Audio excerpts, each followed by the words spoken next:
Okay, I guess we'll do this in English because our panelists are not Portuguese speakers. Good afternoon, everyone. Thank you so much for being here. Thank you, XP, for the partnership and for the opportunity of being part of this incredible conference event here in Miami. We really appreciate it. I'm very excited to be moderating this session today. I think it's a very relevant topic for all our clients. You know, Brazilians are fixed income investors. As fixed income investors, we're always looking to kind of raise the yield profile of our portfolios, always looking to get a little bit more out of our fixed income allocation. And high yield is definitely one of the solutions available to meet that objective, meet that goal. So it's an incredibly relevant session for everyone. High yield is a large and complex asset class. It's about 2.4 trillion in AUM. About 60% of it is US, 20% is Europe, and 20% the rest of the world. There's about 1,600 companies represented in the index across different sectors of the market. So plenty of opportunity for portfolio managers, for active management to add value to our clients in the asset class. The way we're going to structure the conversation today, we'll start with introductions. I'll introduce myself and pass it to Peter and Mark for them to introduce themselves and their firms. Then we want to start at sort of a high level, how the global credit markets are functioning, then do a little bit deeper dive into high yield itself, the asset class, the evolution of the asset class, different sectors, etc. And then we'll talk about, which I think will be the most interesting part of the conversation, we'll talk about implementation. What is exactly that the PMs are doing to add value to the investors, to mitigate risks, to find opportunities.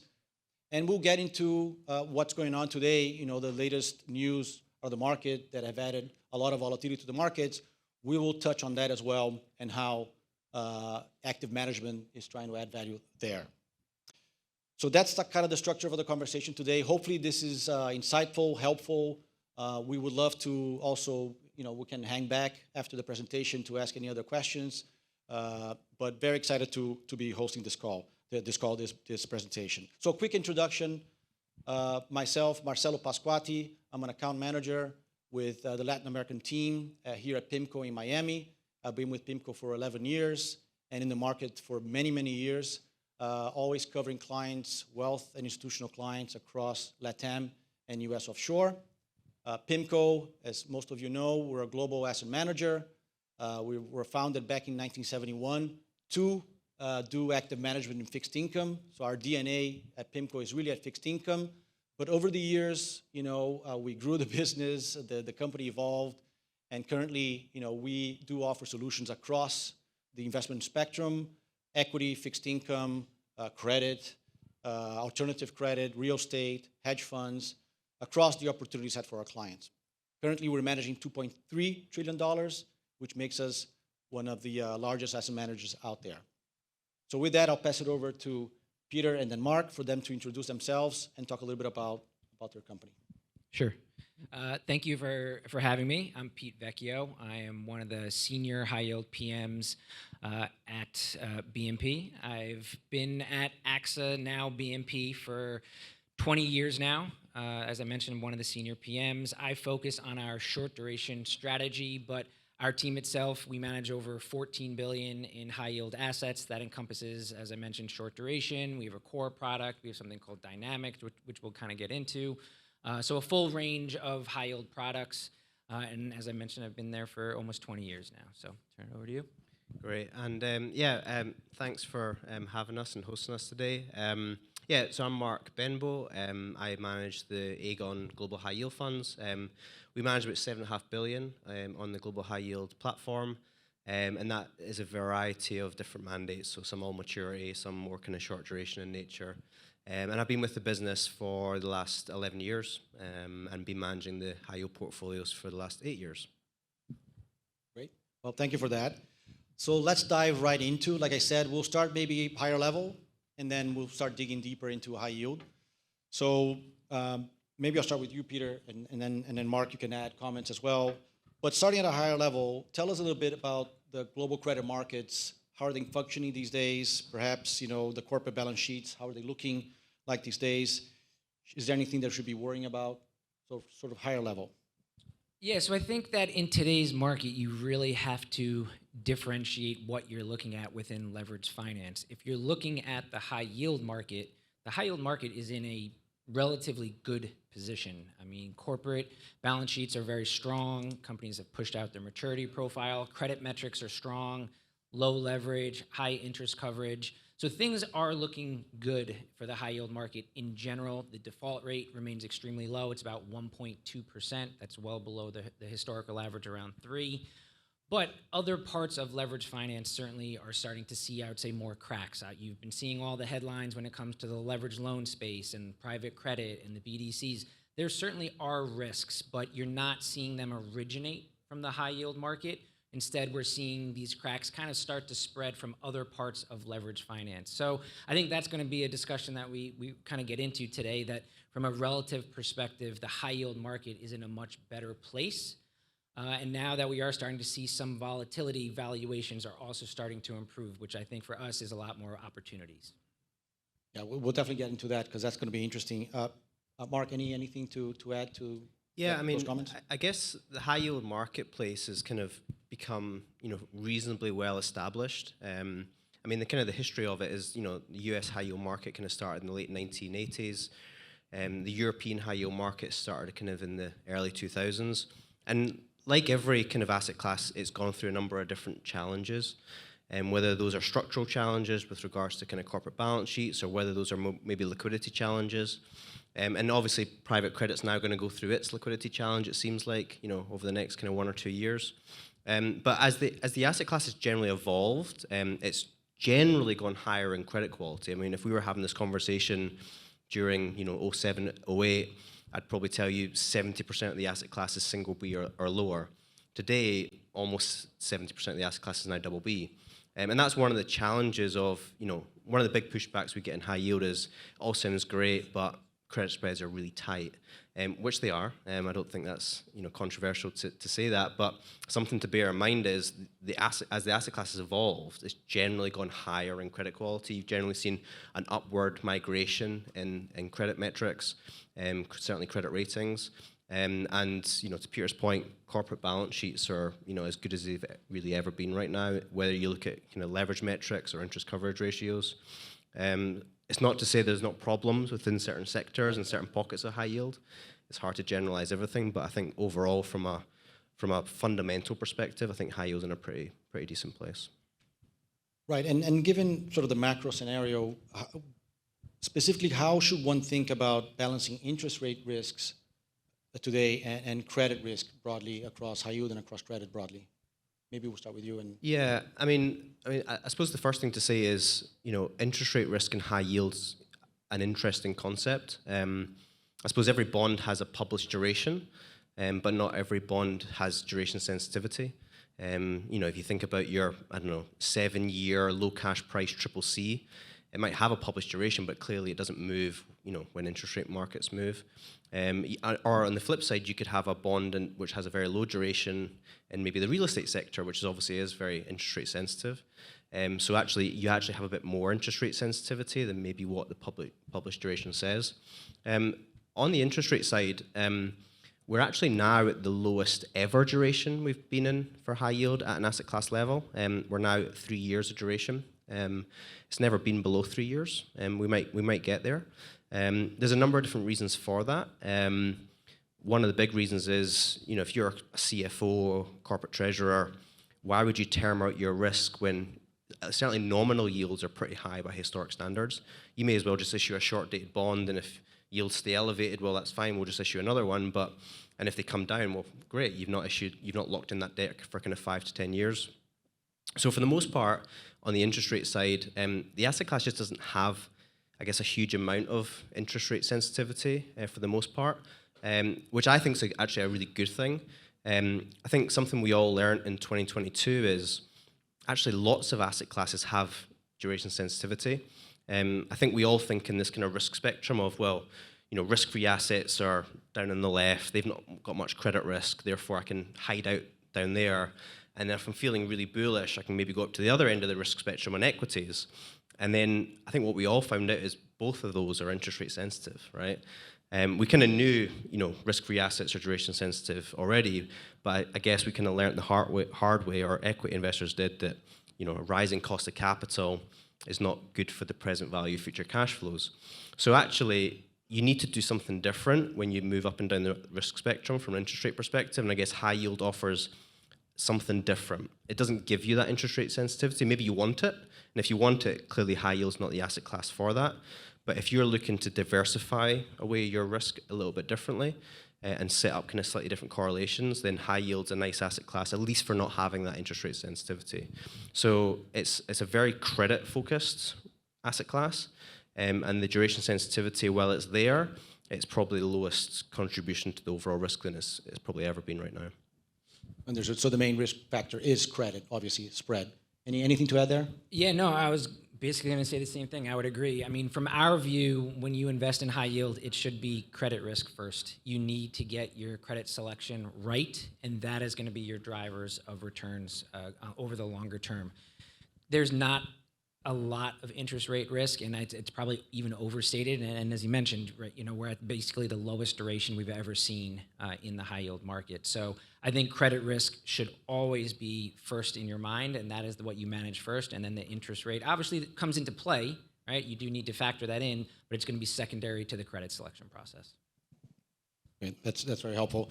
And I want to go back to, you touched on spreads that have widened out a little bit, but obviously they were running pretty tight across high yield, across IG, other types of credit. Are we currently in sort of a carry and coupon clipping environment, or do you see meaningful ways to have some price appreciation as well? I'll start with you.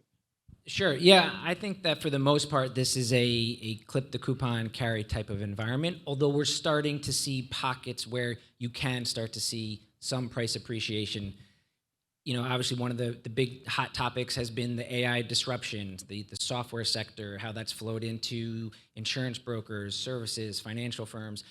There's going to be price appreciation opportunities there, but you're going to have to kind of weather the volatility. There's a lot of uncertainty. We're not going to get the answer clearly as to who the winners and losers are in the near term, but there will certainly be opportunities. But for the most part, most of the market, I would say, is kind of in this coupon clipping type of environment, which I still think is a healthy return, and that will look favorably versus other fixed income markets. And that's one of the great things about high yield, is that you should expect to see that higher carry, that higher coupon in your investments.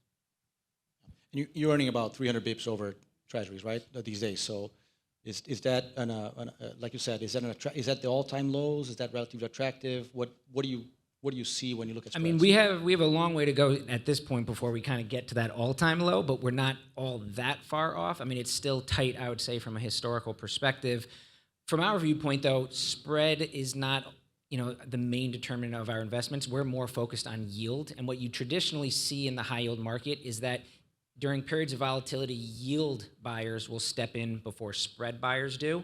So we're in an environment now where, call it, I think today's yield to worst is about 730, 735 in the U.S. high yield market. If we were to see continued volatility, if you got into that 8%, even 9% range, that's a very attractive level for high yield. And what you have seen historically is that when you get to those levels, not to say that you can't go past them, but the market generally corrects itself and snaps back relatively quickly because of the attractiveness of those yields. So generally, those yield buyers will step in before spread buyers do. But to your question, I do think spreads will remain relatively range-bound, would be my estimate, but they certainly have the potential to move wider from here. Got it. Peter, any difference? Yeah, there?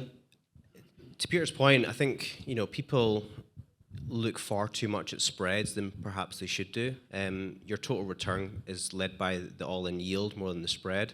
Ironically, you could have an environment with significantly wider spreads but much lower yields, and it might make you feel better, but it's not necessarily going to lead to better returns because your yield is the main driver of returns.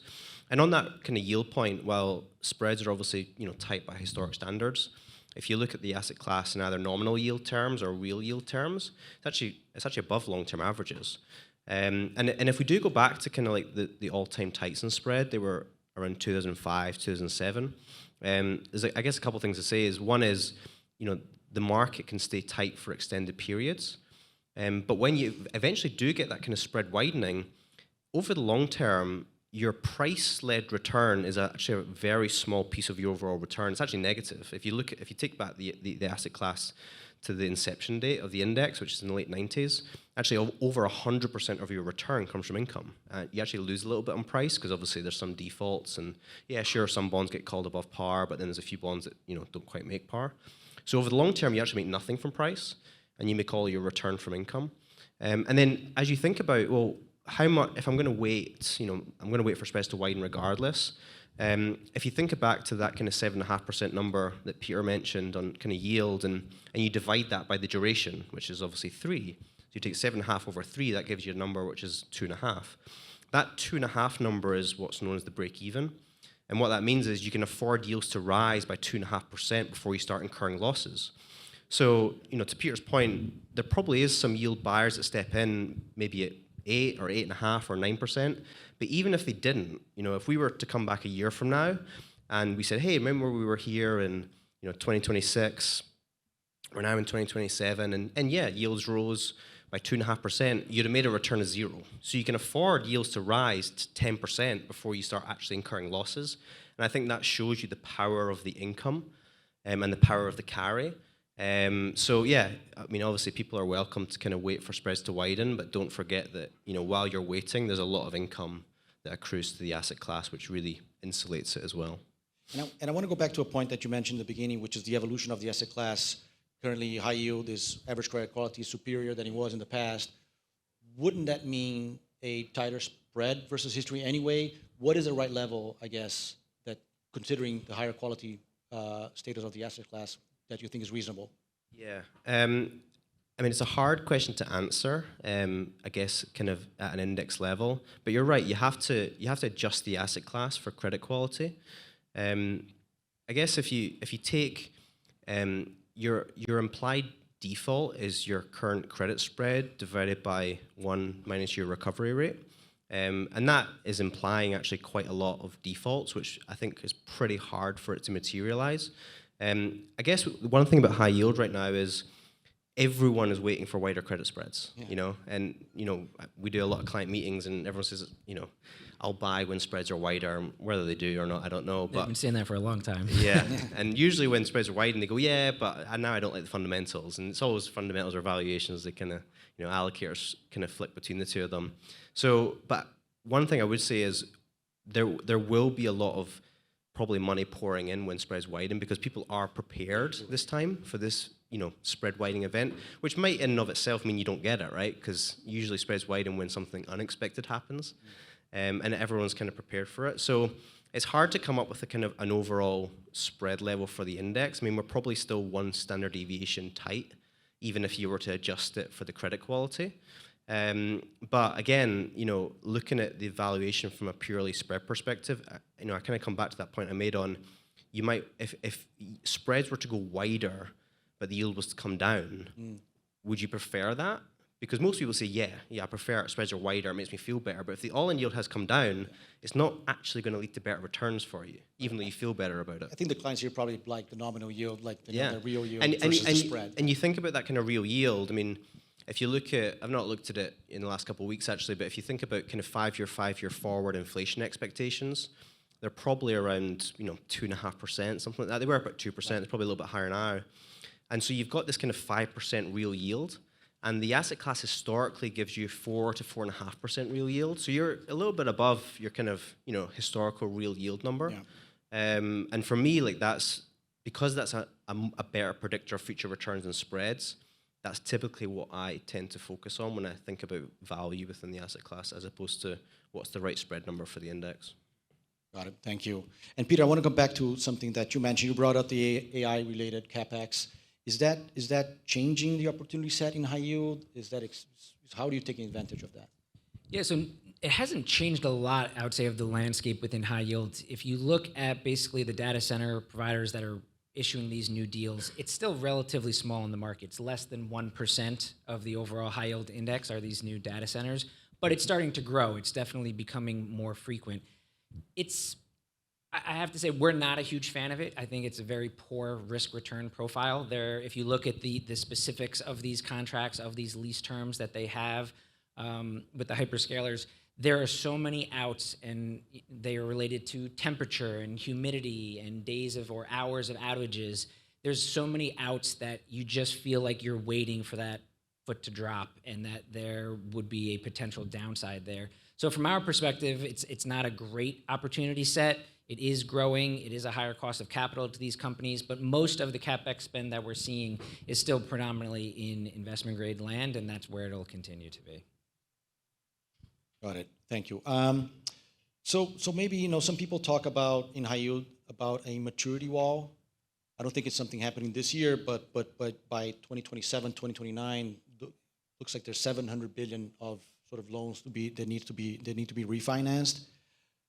Markets are probably functioning okay right now. Is there something that you guys are worried about? How do you think that's going to play out over the next few years? And we can start. Yeah, sure. I am not overly concerned about the maturity wall for high yield, really at all. If you look at the next 3 years worth of maturities, that can basically be addressed within 1 year of new issue primary market activity. And we've seen an open and very accommodative primary market. Deals are still well oversubscribed. For the most part, they're still performing well in the secondary market. So from a high yield specific focus, we don't put too much into that maturity wall, even if the percentage outstanding has started to kind of creep up. I think the big difference is when you look at, say, the leveraged loan market, where you do see a huge spike in 2028, and that's predominantly all of the LBO financing that's been done over the last 5-7 years. That has been the preferred vehicle for LBO financing. It's been leveraged loans. And now you have a lot of these lower quality single B and lower rated loans that are starting to come due. So I do think you could see kind of the knock-on effects or from a relative value perspective, but from a high yield specific focus, that's not really going to be the issue for high yield. Yeah, I mean, it's kind of a little bit of a red herring actually in high yield, because there's actually always a maturity wall. And in our decks, and if anyone comes to our kind of round table session tomorrow and wants to see this chart, I'm happy to show you it. But we have a slide which shows the maturity wall in different snapshots in history, and there's always a maturity wall. Yeah. That's the point, right? And the maturity wall always gets resolved. And also there's this kind of, maybe we'll talk about defaults, I don't know, but people are always terrified of a default. I mean, you only need to worry about a default cycle if you own the companies that default. And actually, if anything, it's healthy to have defaults. If that's what you're worried about, it's a good thing, because what a default cycle means is capital is no longer cheap. And I don't know about you, Peter, but I don't like lending out capital at very low yields. It doesn't feel very good, right? Even if it's safe, right? We want to make a good return. And I guess what we want to see is we want to see a transfer of wealth from equity holders, whether it's public or private equity, to bondholders. And the primary mechanism for doing that is through the coupon. So if we do see, a spike in the default cycle because there is a maturity wall that, we are nervous about, that's not necessarily a bad thing. You just need to make sure that, your portfolio set up that you're not lending to companies that can't afford to refinance their debt, and your underwriting standards are tight and they're good. But I am worried about it. But even if I was worried about the maturity wall, I think it's a good thing for the asset class. Not a bad thing. And one of the problems with high yield right now is the default rate is kind of artificially low. Like historically, it's been about 4%. That's kind of the long-term average. And if you look at historic recovery rates, I mean, it varies, but it's around 50%. So losses on average are about 2%. If you were to own an ETF, if you were to own the index, you would lose about 2% a year from companies defaulting. And as long as either your yield or your spread is greater than that 2%, then obviously high yield is compensating you to lend to the asset class. And there's actually never been a time in history ever where spreads have been less than eventual losses. It's always overcompensated you in high yield. So right now, obviously, Peter's talked about the default rate being artificially low. Well, I've said artificially low, 1.25%.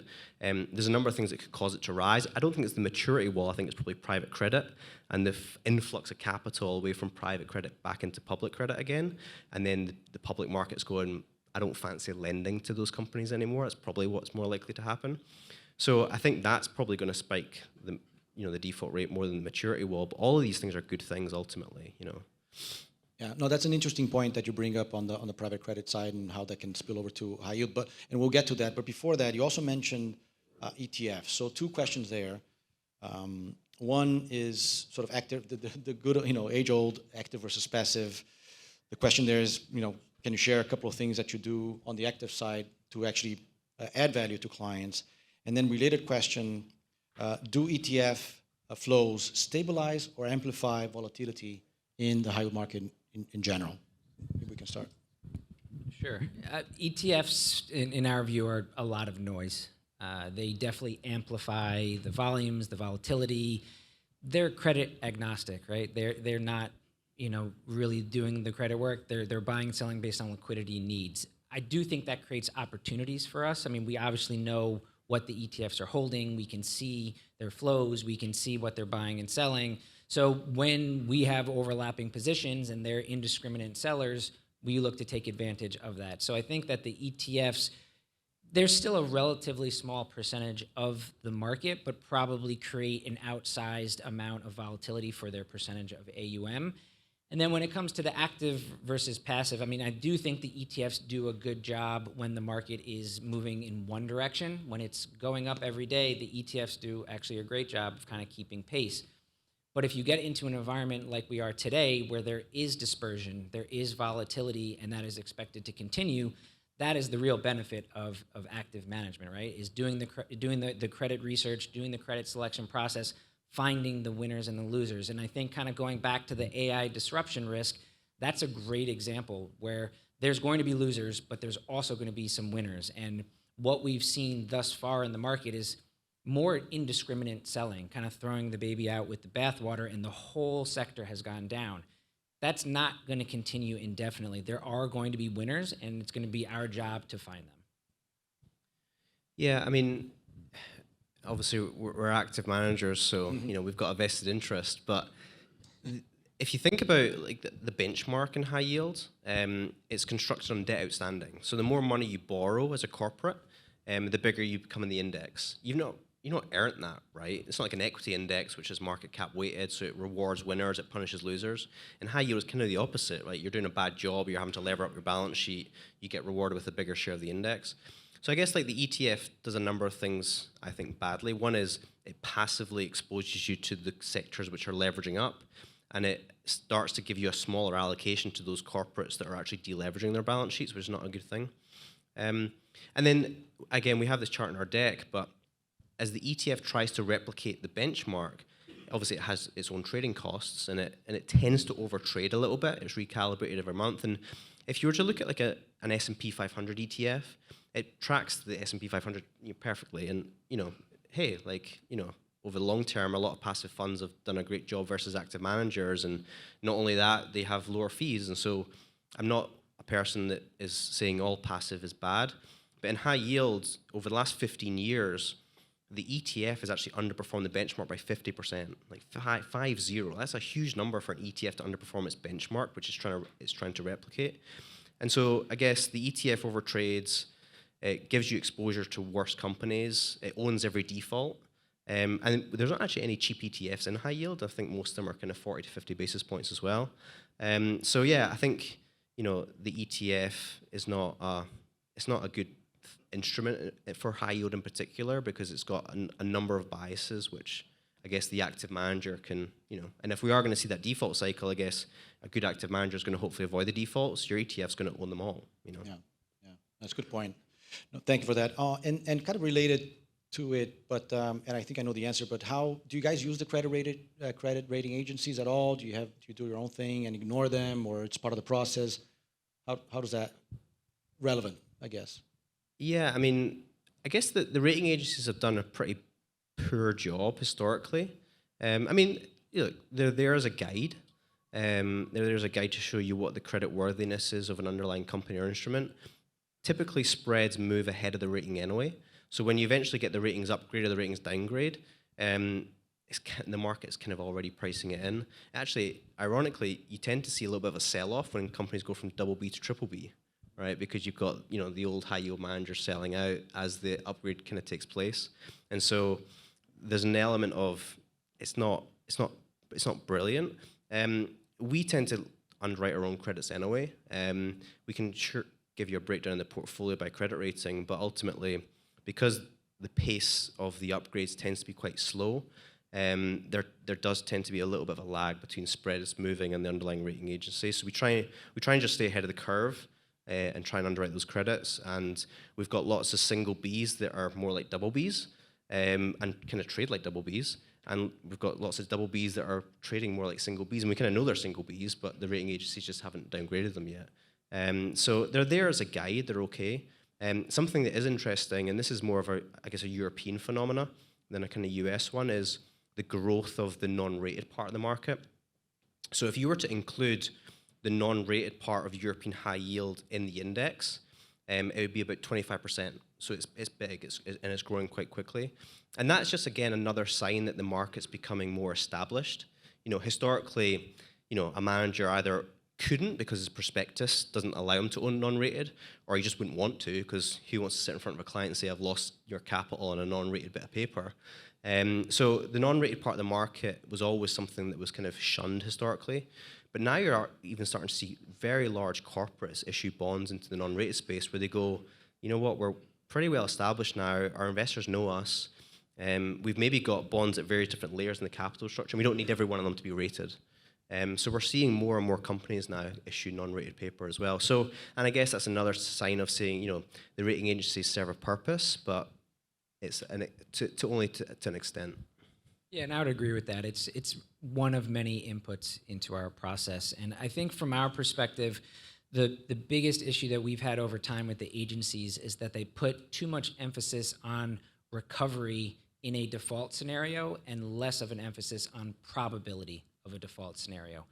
We don't care what the recovery is as long as it doesn't default. So you could have a good business that is CCC rated by the agencies, but we have a high conviction it's not going to default. It has ample liquidity, its balance sheet is intact, but in a default scenario, recovery would be zero, and the agencies penalize them for that. So we would much rather have a 6 times levered company that is worth 13 times good cash flow business. The agencies see 6 times leverage, CCC rated. We don't like that.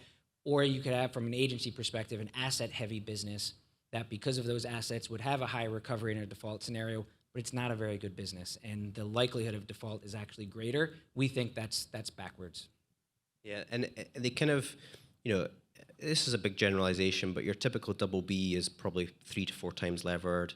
Your typical single B is maybe, 4 to 5 times levered, and your typical triple C is probably north of 6 times levered. But those leverage stats are very different depending on the sector. So if you were to think of like an energy company, an upstream independent business at kind of 2 turns of leverage, that's kind of like triple C. They can't really typically afford much more than 2 times. Same with kind of auto part businesses. These businesses are only kind of worth 3 to 4 times anyway. So if they've already got 3 to 4 turns of leverage, there isn't really much equity below it versus the 13 times credit where you maybe 13 times valued business, which has maybe got twice the leverage, but it's got way bigger equity cushion. And this is the problem. The rating agencies tend not to kind of differentiate. They tend to look at things in kind of black and white terms when we all know the world's a little bit different than that. Great. Okay, we covered a lot sort of from a higher level. We talked about the size of the asset class, the evolution of the asset class, higher quality, touched on the ETF versus passive versus active, rating agencies, and all that. So now I think it's a great opportunity for us to go a little bit deeper into the sort of secret sauce, the actual management of portfolio. And I think right now, there's, like I mentioned, on the geopolitical side, there's a lot of volatility. Energy prices have spiked. Durations have sold off a little bit. Spreads widen out a little bit. So tell us kind of what is it you're doing now in your portfolios? Maybe it's you're positioning yourself more defensive via sectors or going up in quality. What is it that you're doing right now, given the scenario in your portfolios? Or maybe it is nothing. I'm just keeping the portfolio as is because this is temporary. But give us a little bit of the secret sauce there. Yeah, from our perspective, we certainly have shifted, I would say, a little bit more to a defensive stance. And the way that we usually do that is within short duration securities. Short duration, from our perspective, is the most liquid part of the market. We actually think this is kind of the sweet spot of the market today where you can capture about 85+% of the market's yield, but in higher quality credits, shorter duration, less volatility. So even in our non-short duration products, we do have an allocation to short duration to increase liquidity, to anchor that volatility. And it also gives us then the flexibility to reposition the portfolio. So, we have kind of reduced some of our software exposure, but that's not to say that we're afraid of it. We just want to take the time to identify those winners and losers that we can then redeploy capital when the time comes, that we can look to take advantage of those opportunities. So from that sort of perspective, when it comes to the AI disruption, that's the way we've been viewing it. I think when you look at the conflict in the Middle East, we've been taking a much more, I would say, patient approach. I think when something like this occurs, it's important not to panic. These can be rather short-lived, and I think that honestly is probably one of the bigger risks in the market, is that the longer the conflict in the Middle East continues, the greater the impact that will be. And I think that's probably the biggest risk I would say right now, is that you start to have a greater impact on that negative feedback loop, right? Energy prices are high. That's going to constrain the consumer. Inflation remains high. The Fed is going to be more constrained as far as potentially not being able to cut rates on a go-forward basis.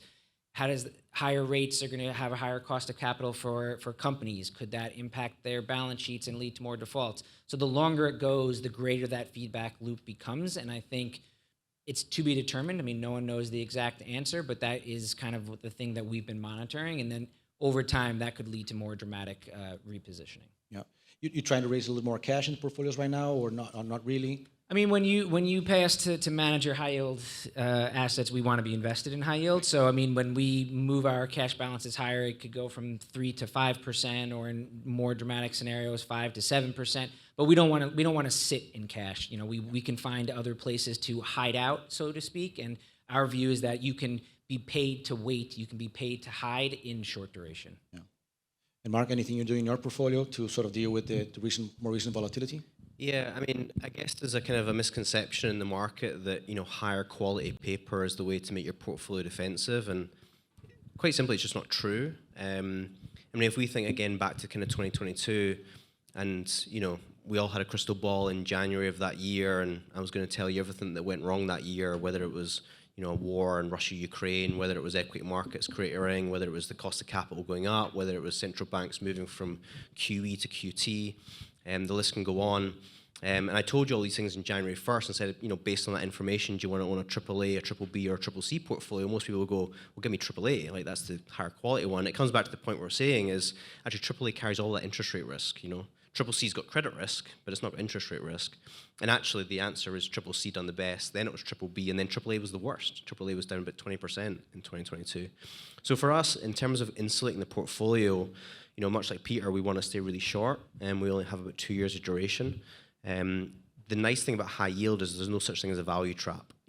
We know that equities can stay expensive and get even more expensive. Equities can look cheap and then get cheaper still and just stay cheap. Whereas we have the pull to par in high yield. So long as that company is solvent, we know we're going to get our money back at a certain date in the future. At the worst, it's the maturity date, arguably before the maturity date. Most companies take their bonds out slightly early. So for us, while we wait for potentially spreads to widen, while we watch on the sidelines as volatility in markets pick up, for us, it's about staying short more than going higher in credit quality. But equally, you want to, what we call the kind of paid to wait strategy. We know credit spreads can stay tight for extended periods. We know you generate all your return from the coupon anyway, more than the price of the bonds. So for that reason, we've kind of got this strategy, which is very short dated single Bs. We don't want to go higher in credit quality because you give up yield, but equally we don't want to go down to the triple C part of the market either, because that's the part of the market that is going to, no matter how short the duration, you can still see price collapses quite quickly. So short dated single Bs is kind of our portfolio setup right now, and we think a short dated single B is a far more defensive position than a long dated double B, and that's really because the market's kind of evolved where interest rate risk, long dated treasuries used to be a safe haven asset, and those correlations have broken down now, and now they actually just trade like credits, and that's because, I don't know if we want to go into it or not, but the US government has a lot of debt, and people know that now, and it's not the safe haven asset it used to be. So hiding out in long-dated, higher-quality paper is not necessarily the way to insulate your portfolio anymore. It would have been a long time ago if you'd asked me that question maybe 10 years ago. I'd tell you, go higher in credit quality and buy long-dated paper because yields are going to come down, but it's just not as simple as that anymore. Got it. And so you mentioned spreads right now a little bit. Maybe they widen out another 100 bips, let's say. Do you have both of you a list of your favorite names or favorite sectors that you would go in opportunistically and aggressively try to get those credits in your portfolios? Yeah, I mean, I guess the answer to that question evolves over time. I mean, with high yield being quite a short duration asset class, your portfolio is constantly changing. Our turnover is probably like 70 to 90%, and that's because it's so short duration. Bonds are maturing, bonds are getting called all the time, which is a good thing because you constantly can reassess your portfolio, decide where you want to allocate capital to, and whether it's on a kind of sector basis or individual name basis, it does tend to evolve over time. I mean, the sectors we're avoiding right now are those kind of low margin sectors, companies that maybe won't be able to pass through this latest inflationary pulse onto customers again. And clearly, if you've maybe like an auto parts business or a chemicals business, and I don't know, you've got 5% margins, and you're 5 times levered, and your margin goes from 5% to 2.5% because input costs have risen by 2.5%, and the end customer doesn't want to pay any more, then your leverage almost instantaneously goes from 5 times to 10 times. So very quickly these credits can deteriorate. So generally we're trying to focus on kind of higher margin businesses so that if they can't pass things through to the consumer, it's not the end of the balance sheet. And that's kind of led us to more kind of consumer-related names. We like real estate somewhat conversely right now because it's got the asset backing. And I guess like the one running theme through our whole portfolio is we'd rather find good bonds than good businesses. Good businesses don't necessarily lead to good outcomes for bondholders. Just look at Google bonds over the last 5 years, right? Great business, equity price going through the roof, but they're just treasuries, Whereas you can look at lots of bad businesses where, the equity's struggling, and maybe in some cases the equity has disappeared, but where the share price, the bond price has gone up. So for us, like we're looking at businesses that have either protections through low multiples, so secured paper, tight documentation where they can't prime you, they can't put any debt alongside you, paper that's maybe asset backed, where we have the first lien on whatever asset that might be. And I guess it's like, if you think about high yield, it's quite an asymmetric asset class. It's not like equities. Equities can go up 1,000% if things go well. For high yield, like the bonds just mature, right? Like you can't really share on the upside, but you could, in theory, share on the downside if it all goes wrong. So what we're trying to do is kind of almost turn that asymmetry in its head by saying, let's find things where we're comfortable that the downside risk is limited. And then maybe you go into a bad business, but actually there is some upside through the coupon to kind of capture returns. But yeah, just trying to turn that asymmetry in its head, protect downside risk for the most part. Okay, you? Yeah, I mean, I would just briefly say, kind of agree for the most part. There definitely is a differentiation between business and bond, and you can have one being good and one being bad, and there are opportunities potentially, when you look at that. I think making sure that you have a good understanding of the liquidity runway for these companies, where you could have, say, a bad business or not a great business, but it has good liquidity, so that bond, that first up maturity, might be a great investment because there's not really a default risk there. For the most part, though, we're not looking to specifically over or underweight sectors, and similarly, there are pockets of or subsectors that we think have good value. I mean, one of the sectors that we've kind of always favored is the services sector, which these are asset-light businesses. As a result, they have low CapEx needs. They generate a lot of free cash flow, so that really does benefit bondholders, and I think that's one where we've kind of tilted our overweights, but. Away from that, it's going to be more on a case-by-case basis. Got it. It looks like we got about 5 minutes left. So what we'll do now to sort of round up, we'll do a lightning round, maybe quick questions that you can answer shortly, get the energy up in the room here, and then we'll try to conclude. So for both of you, double Bs or single Bs? I'll go single Bs. Snap. Single Bs, okay. Energy. Add, hold, or hedge? Add. I would go the other way. I'd say hedge or hold depending on how you started. Aha, interesting, okay. Secured or unsecured? We're traditionally unsecured investors, but there's more security in the market today. It's about 35% of the market. So if the security's there and there's good relative value, we'll certainly take that. Yeah, I'd go secured. Secured. Okay. Most underappreciated risk in your markets? Oh, good question. I'd probably say the fallout from private credit. Ooh, okay. I think that's a great one, and kind of what I mentioned earlier, I think just the longevity of the conflict in the Middle East. Yeah. But then again, that could be solved in the next week, so who knows? Yeah, and I know there's an alt session coming up, so I'm sure that's gonna. We're all watching that carefully. So good one. Wait, last one. One sector you would avoid for the next 6 months. I'll dodge that one because I do think there's subsectors that offer value. I just using AI again as an example. I think the software sector is going to see volatility. It is a risk, but there's going to be great opportunities there. Yeah, I mean, one sector we are zero weighted to in our portfolio today is chemicals, and kind of what we're talking about before. It's not got very big margins, and obviously oil is a very big input to those, whatever those chemicals might be. And if the downstream customers can't afford the price increases, then they have to wear the margin hit. So very quickly you can see big spikes in chemicals. Got it. No, great. Thank you. Okay, so maybe just to conclude, again, what we're trying to do here is to provide you, first of all, a broader sense of what the high yield market looks like. It's a large market, it's a complex market, different sectors of the economy represented there. Hopefully, you understood that on the active management side, there's a lot of room to add some value. The passive side just buys those corporations that have more and more debt, which is not necessarily a great way to invest. And maybe just final takeaways from our clients here, from each one of you to wrap up.